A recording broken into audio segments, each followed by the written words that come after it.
Boa noite, irmãos. A graça e a paz do Senhor Jesus, amém. Muito feliz de estar mais uma vez aqui com os nossos amados amigos, irmãos, amigos de ministério também.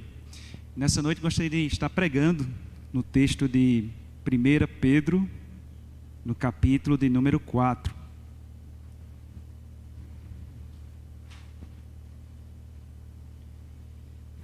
Pedro, capítulo número 4.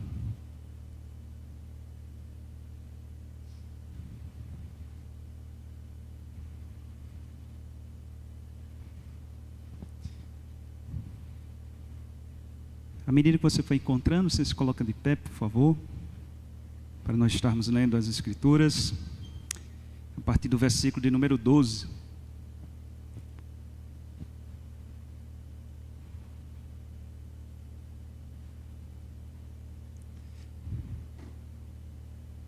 A minha versão é a NVI. Diz assim a palavra do Senhor: Amados, não se surpreendam com o fogo que surge entre vocês para os provar, como se algo estranho lhes estivesse acontecendo. Mas alegrem-se à medida que participam dos sofrimentos de Cristo, para que também, quando a sua glória for revelada, vocês exultem com grande alegria. Se vocês são insultados por causa do nome de Cristo, felizes são vocês, pois o Espírito da glória, o Espírito de Deus, repousa sobre vocês. Se algum de vocês sofre, que não seja como assassino, ladrão, criminoso, ou como quem se intromete em negócios alheios. Contudo, se sofre como cristão, não se envergonhe, mas glorifique a Deus por meio desse nome. Pois chegou a hora de começar o julgamento pela casa de Deus, e se começa primeiro conosco, qual será o fim daqueles que não obedecem ao Evangelho de Deus? E se ao justo é difícil ser salvo, que será do ímpio e pecador? Por isso mesmo, aqueles que sofrem de acordo com a vontade de Deus, devem confiar sua vida ao seu fiel Criador e praticar o bem. Amém? Vamos ter mais uma palavra de oração, meus irmãos. Pai Santo, Deus eterno, nós rogamos o Teu nome nessa noite, nós Te bendizemos, nós já cantamos aqui neste lugar, já oramos. Mais uma vez, ó Deus, nós Te pedimos que pela Tua graça, nós estejamos participando desse momento tão sublime de estar ouvindo a Tua voz, a Tua palavra. Nos ajuda, Senhor, a ministrar os meus irmãos nessa noite, que Teu Espírito Santo possa nos conduzir. Eu te peço também que nós sejamos edificados pela Tua santa e poderosa palavra, e que Tua glória, Senhor, seja manifesta. Eu te peço isso para a glória do Teu nome, e no nome de Jesus, amém. Os irmãos podem se assentar. Essa é uma carta de encorajamento do apóstolo Pedro. Certamente o grande desafio dessa carta, ao qual Pedro está escrevendo, diz respeito a uma palavrinha chamada sofrimento. Sofrer. E é a isso que Pedro está tratando justamente aqui. Os leitores deveriam crescer em todas as áreas, em confiança e obediência a Deus, mas principalmente em face do sofrimento. Resume-se aqui, 1 Pedro, pelo menos em 3 palavras importantes: fé, obediência e paciência. Você tem fé? Você é obediente?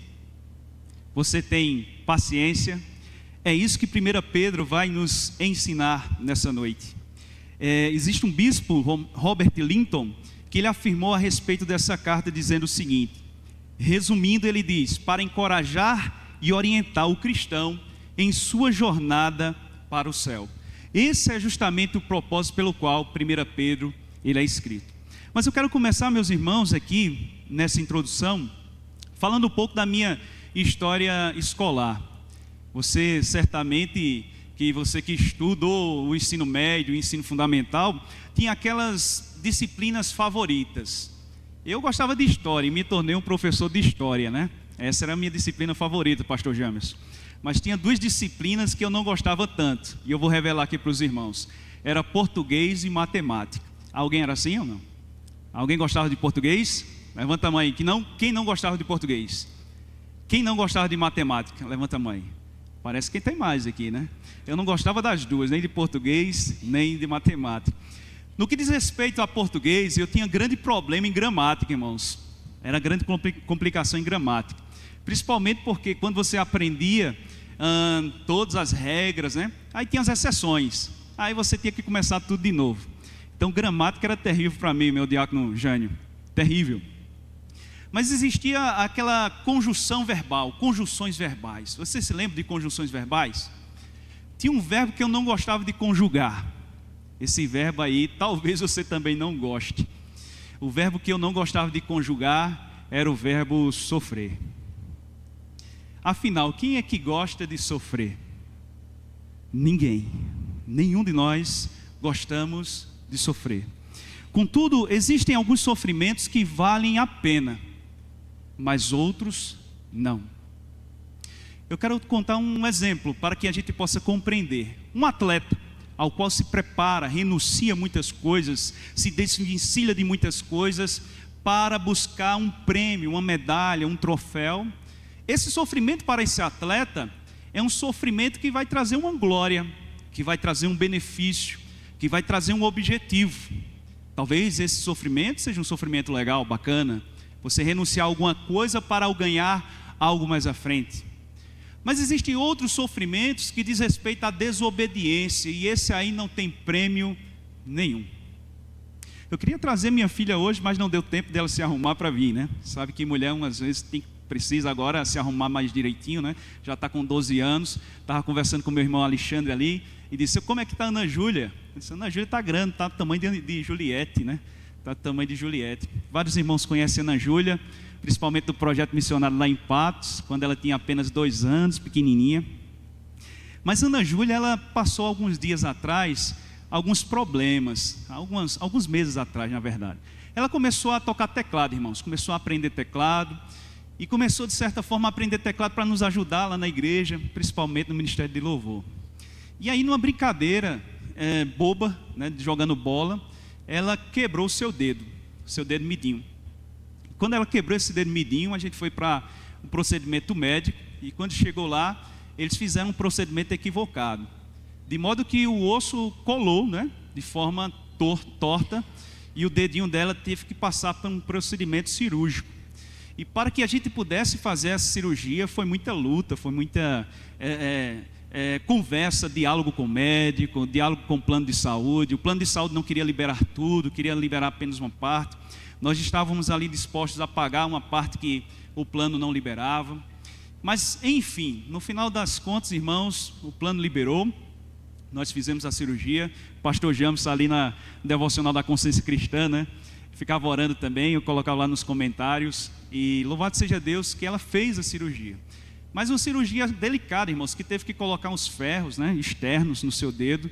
E que praticamente todas as noites eu e Juliette ficávamos revezando para que ela não pudesse mexer e de repente ali machucar ainda mais. Mas o que eu quero chamar a atenção a respeito disso, nessa introdução, é falar um pouco sobre sofrimento, né? E na primeira vez que foi fazer a limpeza do seu dedo, a tirar a gaze, né? A gaze enganchou aqui nos ferros e foi muito difícil. De repente minha irmã, que é enfermeira, estava tirando aquela gaze, e eu pensei que Ana Júlia iria desmaiar de tanta dor que ela estava sentindo naquele momento. Ela estava sofrendo bastante. E nós, como os pais, né, eu e Juliette também estávamos desesperados ali na nossa casa, e demorava, e molhava para ver se saltava. E de fato, irmãos, eu fui para o quarto ali, eu estava muito nervoso, não estava conseguindo lidar com aquela situação, e eu fui orar. Estamos falando sobre culto de oração, e eu fui orar. Mas na minha oração, irmãos, eu não conseguia nem orar direito. Sabe aquele momento que a gente não consegue orar direito? Sabe aquele momento que as nossas palavras que nós aprendemos na EBD, no seminário teológico, as regrinhas da oração, irmãos, sabe no momento que a gente não segue esse momento? Foi o que eu estava sentindo naquele instante. Eu não conseguia falar, descrever na oração, e simplesmente ali eu dizia: Senhor, me ajuda, Senhor, me ajuda, Senhor, me ajuda. Eu só falava dessa forma, irmãos. Tudo aquilo que eu aprendi sobre oração eu tinha esquecido naquele momento de dor e de angústia. Talvez nas nossas maiores angústias de dor e sofrimento, o que nos sobra são lágrimas, mas o Senhor conhece o nosso coração. E naquele instante ali, Juliette entra no quarto e diz: Renê, fica lá com ela, fica com ela lá. E eu disse: Juliette, eu não consigo. E naquele momento eu não conseguia ficar com a Ana Júlia, porque eu estava vendo ela gritar muito, pensando que ela ia desmaiar naquele instante. Mas eu e Juliette, nós nos ajoelhamos na nossa cama, e ali sim eu me acalmei um pouco e comecei a orar, porque Deus ouviu o que eu tinha pedido antes: Senhor, me ajuda. E aí eu consegui, sim, o Senhor me ajudou, misericordioso. Eu me dobrei e eu comecei a orar de forma mais calma, mais pausada, e ali sim eu ganhei força, firmeza para ir na sala, ficar com minha filha, ficar do lado dela, pegar na mão dela e dizer: filha, pode apertar quando doer, eu estou aqui do seu lado. Irmãos, é isso que acontece muitas vezes no nosso sofrimento, na nossa dor. O fato é que na nossa vida nós vamos sofrer, é inevitável, nós vamos sofrer. Quando nós nascemos há choro, quando nós morremos também há choro. A vida talvez seja um intervalo entre um choro e outro. Mas não é um sofrimento de um atleta que a gente deve desejar, nem muito menos um sofrimento da desobediência. Também nós não devemos desejar o sofrimento da dor de um filho, mas nós precisamos desejar o sofrimento de ser um cristão, de ser um verdadeiro cristão. Deixa eu te fazer uma pergunta: quando você estava lá na sua juventude, alguém já te apelidou? Alguém já te colocou um apelido? Quem já, levanta a mão. Não precisa dizer qual é o apelido não, tá certo? Eu sei que aí é trauma, e aí vai ser problema, mas eu também, né?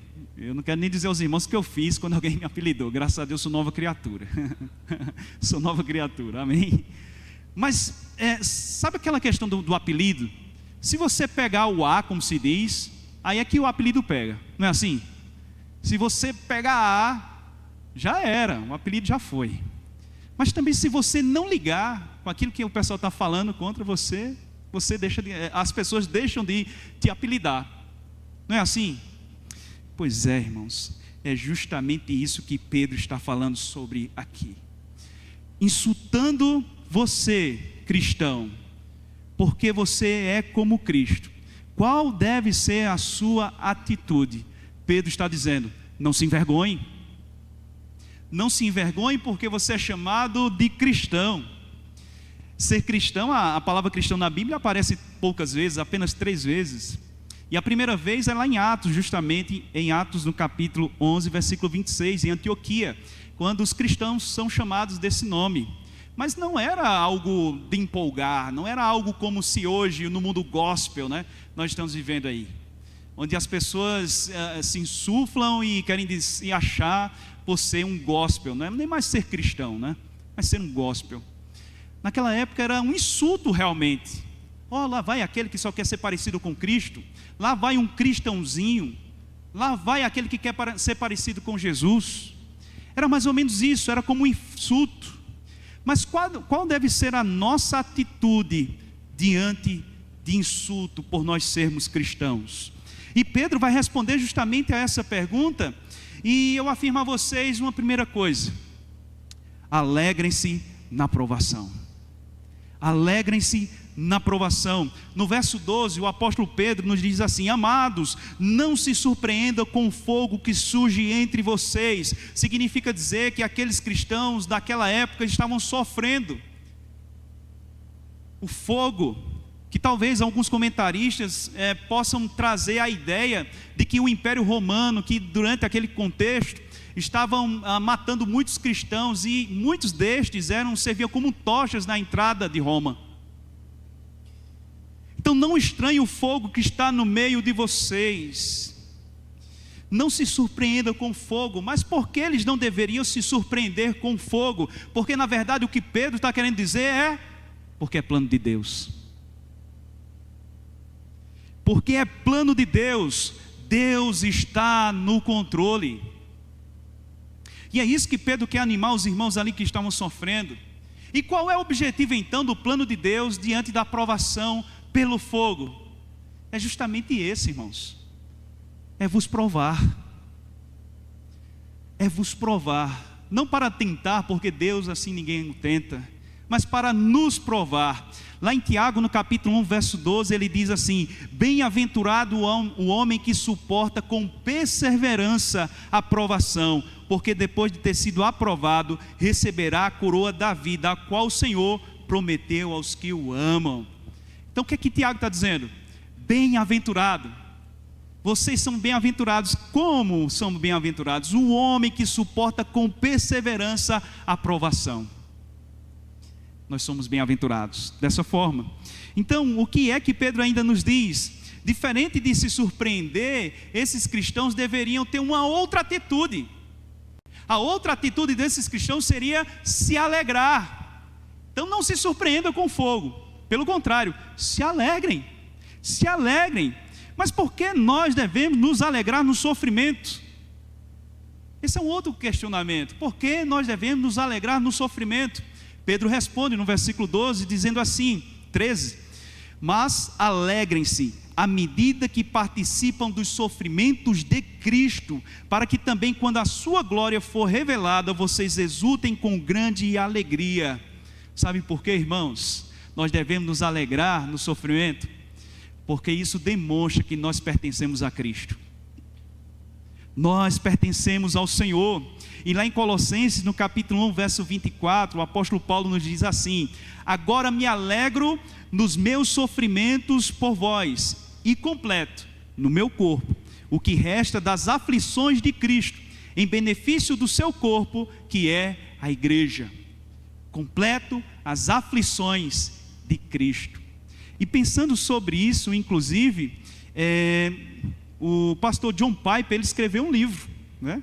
Ele escreveu um livro, uma coleção, e um dos livros, falando justamente sobre isso, completando as aflições de Cristo. E nesse livro ele vai falar de 3 missionários. Dentre eles, ele fala de um que me chama bastante a atenção, é de John Paton. John Paton. Quem era esse homem, John Paton?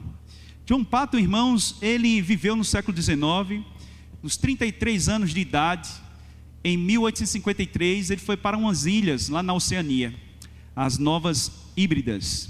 E chegando lá, irmãos, ele foi para uma tribo que era de canibais. E 2 missionários antes de John Paton já tinham ido a essa ilha, já tinham sido martirizados e já tinham sido comidos pelos canibais. Mas Deus o chamou até aquele lugar e ele foi, enfrentou justamente essa adversidade, porque queria glorificar a Deus, seja na vida ou seja na morte. E em certo momento, quando ele estava naquela ilha, os presbíteros, os anciãos da sua igreja, mandam uma carta para John Paton, dizendo: olha, o que é que você está fazendo aí? Criticando ele, você vai perder a sua vida como os outros missionários perderam. E aí John Paton, ele escreve algo que toca profundamente o meu coração. Ele diz o seguinte: não fará diferença se serei comido por canibais ou por vermes, e no grande dia da ressurreição, meu corpo levantará tão íntegro quanto o seu, na semelhança com o nosso Redentor ressurreto. Não importa se você é comido por canibais ou por vermes, na ressurreição nós teremos um corpo glorificado, semelhante ao de Cristo. Sofrer, porque na verdade, irmãos, demonstra que nós pertencemos a Cristo. E porque nós devemos se alegrar no sofrimento também. O verso 14 coloca um outro fator importante para nós. Diz assim: se vocês são insultados por causa do nome de Cristo, felizes são vocês, pois o Espírito da glória, o Espírito de Deus repousa sobre vocês. Louvado seja o Senhor, meus irmãos. É interessante que o verso 13 mostra algo que Jesus Cristo fez no passado, está apontando para algo que aconteceu no passado. Mas aqui o verso 14 está falando de uma bênção presente. O Espírito de Deus, o Espírito da glória de Deus, habita, repousa sobre vocês. Que coisa maravilhosa, irmãos.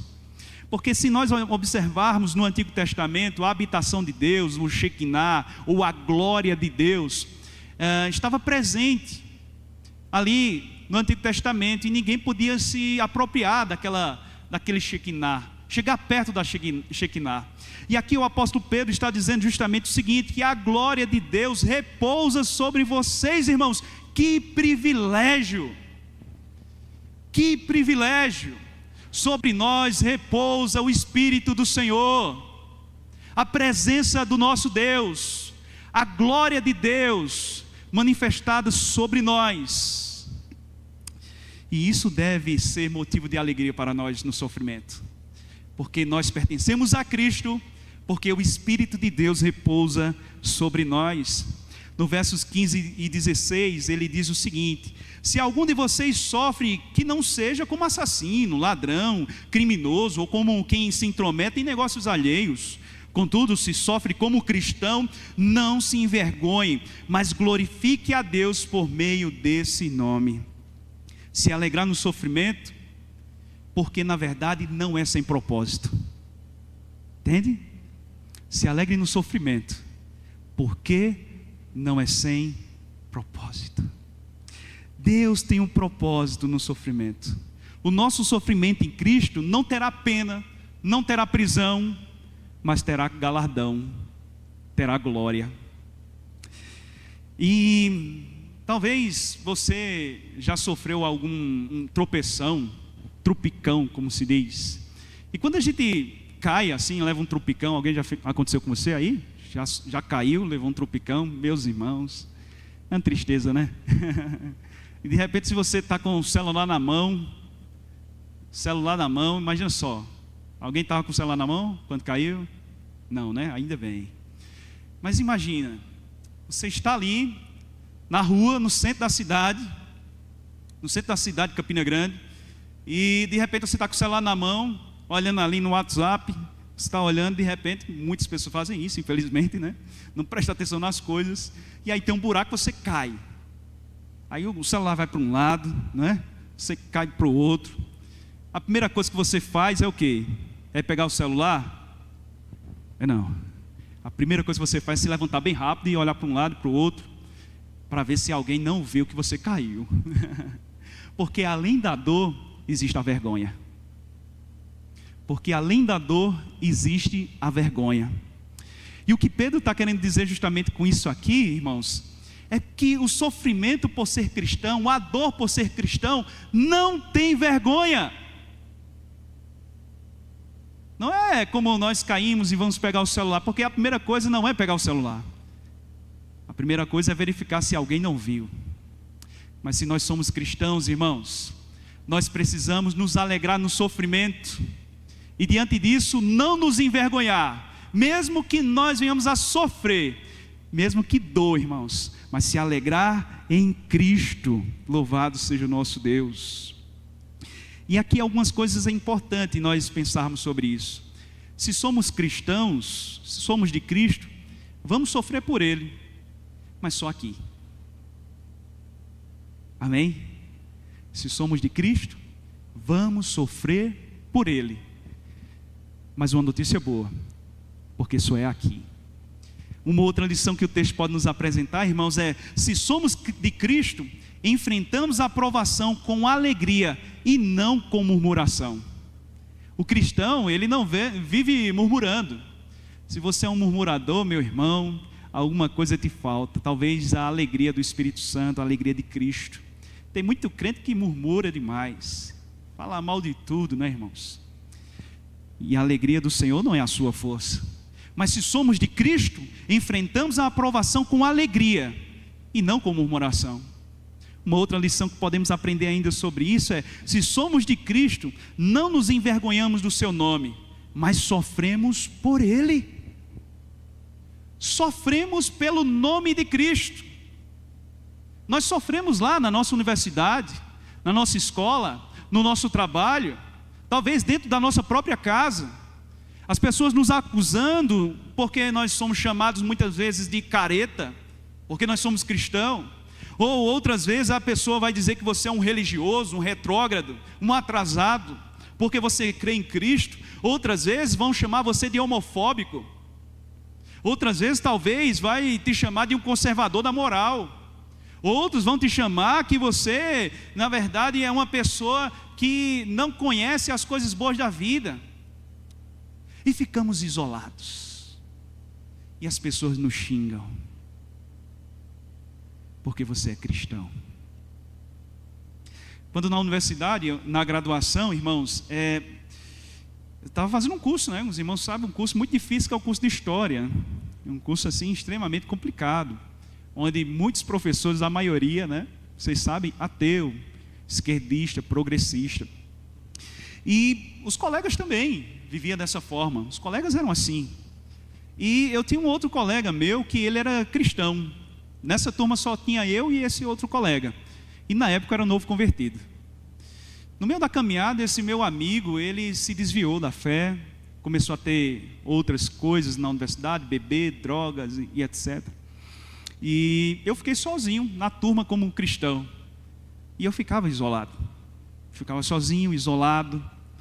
E muitas vezes, irmãos, é claro que eu tinha relacionamento com as pessoas, com os colegas, mas quando eles começavam a falar coisa troncha, eu saía de perto, né? Isso aí não ia me edificar. Mas quando eles precisavam de mim, eu estava lá, para ajudar e pregar a palavra para eles. Em um determinado momento, um deles tinha perdido a mãe e enlutado.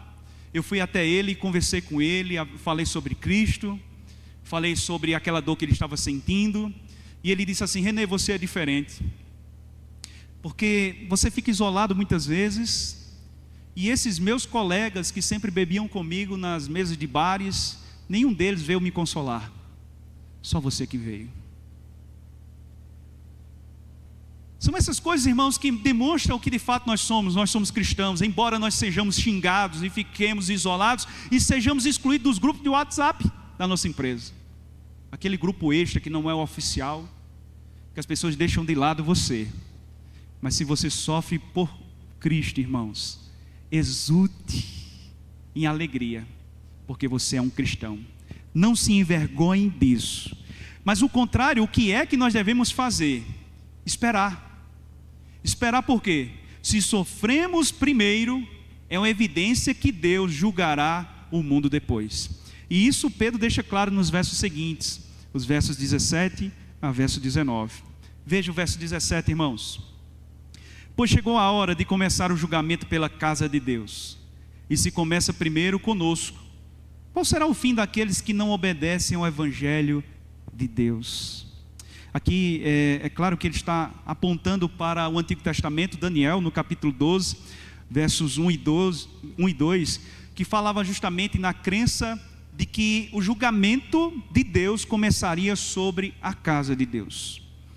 Em resposta talvez a uma pergunta que os cristãos faziam naquela época, era a seguinte: qual a pergunta? Por que o povo de Deus está sofrendo e os malfeitores estão impunes? Por que os malfeitores estão impunes e o povo de Deus está sofrendo? E aqui Pedro ele cita Provérbios capítulo 11, 31, no verso 18, quando ele diz assim: e se ao justo é difícil ser salvo, que será do ímpio e pecador? É claro que o que Pedro está querendo dizer aqui é que o justo não é a salvação pela graça, no sentido de que nós vamos para a glória, mas salvo no sentido do sofrimento. E Pedro está dizendo: se o justo ele vai sofrer sobre essa terra, mas imagine aquele que não crê, imagine aquele que é um ímpio e pecador, ele sofrerá muito mais. E é esse o consolo que Pedro está dizendo àqueles irmãos que estavam sofrendo diante do poderio do Império Romano. Vocês estão sofrendo hoje e parece que na verdade está impune diante do sofrimento, mas haverá julgamento. Haverá julgamento. E o verso 19, ele conclui dizendo assim: por isso mesmo, aqueles que sofrem de acordo com a vontade de Deus devem confiar sua vida ao fiel Criador e praticar o bem. Talvez esse seja o versículo-chave de toda 1 Pedro, porque fala sobre sofrimento, fala sobre vontade de Deus e fala sobre praticar o bem. Como deve ser nossa atitude diante de todas essas coisas terríveis da vida. O Wayne Grudem, ele fala a respeito desse verso dizendo o seguinte: os cristãos não sofrem por acidente, nem devido às forças irresistíveis de um destino cego. Antes, sofrem segundo a vontade de Deus. Nós sofremos segundo a vontade de Deus. Não é um destino cego, mas nós sofremos segundo a vontade do Senhor. Isso nós podemos aprender algo muito importante aqui, irmãos. É que o sofrimento não nos deve levar à amargura, mas à alegria, por ser o único inferno que nós enfrentaremos. O único inferno que nós enfrentaremos, talvez, irmãos, entre aspas, é justamente esse do sofrimento aqui. Mas nós não teremos mais sofrimento. Pelo contrário, irmãos, lá não mais sofreremos. Teremos a vida eterna, corpo glorificado, ressurreto, estaremos com Cristo, livres do pecado, da morte e também do inferno. Teremos lágrimas enxugadas, irmãos, alegria eterna garantida. Então, se você está sofrendo aqui nessa noite, se você está sofrendo porque você é um cristão, pelo nome de Cristo, então, se aquieta, como foi falado na oração, no início, na abertura do culto. Aquieta o teu coração, porque você deve glorificar a Deus mediante também o sofrimento, porque esse sofrimento irá passar. Talvez você possa sofrer até o último segundo da sua vida, pode ser que aconteça, mas ele vai passar. O próprio Jesus, ele nos diz lá em João 16:33, no mundo vocês passam por aflições, mas tende bom ânimo, eu venci o mundo. Vocês passam, é passageiro. Cristo venceu para nos garantir a vitória e nos garantir, irmãos, que um dia Ele mesmo enxugará dos nossos olhos, mediante nós chegarmos ao céu com tantas lágrimas derramadas no nosso rosto. Ele enxugará dos nossos rostos, irmãos, toda lágrima e toda lágrima. Então aquela canção que diz assim, vai valer a pena, realmente, irmãos, quando a gente analisa o nosso sofrimento aqui nesse tabernáculo e nessa vida tão passageira, de fato valerá a pena ser cristão, sofrer por Cristo, diante daquilo que nos espera e nos aguarda, uma glória eterna, eternidade em eternidade. Irmãos, então, qual é a nossa resposta a tudo isso que nós estamos falando aqui nessa noite? É perseverança. Persevere, meu irmão, persevere, cristão, tenha paciência mediante ao sofrimento. Cristo está contigo. Tenha paciência, o choro vai acabar, as lágrimas serão enxugadas e você viverá com Cristo para todo sempre. Falar de coisas talvez que sejam futuras não dá muito ibope nos dias de hoje. Em muitos púlpitos se fala daquilo do que é o aqui e o agora. Talvez palavra coach, de pregadores coaches, que vai falar simplesmente as emoções nessa nova teologia da prosperidade. Mas, irmãos, existem coisas maiores que nós devemos anelar, buscar e olhar. São coisas que o olho não viu, o ouvido não viu, nem sequer desceu ao coração do homem, aquilo que Deus tem preparado para todos aqueles que o amam. Você ama o Senhor? Então aguarda, espera, tenha perseverança, foco, paciência, vai passar, em nome de Jesus.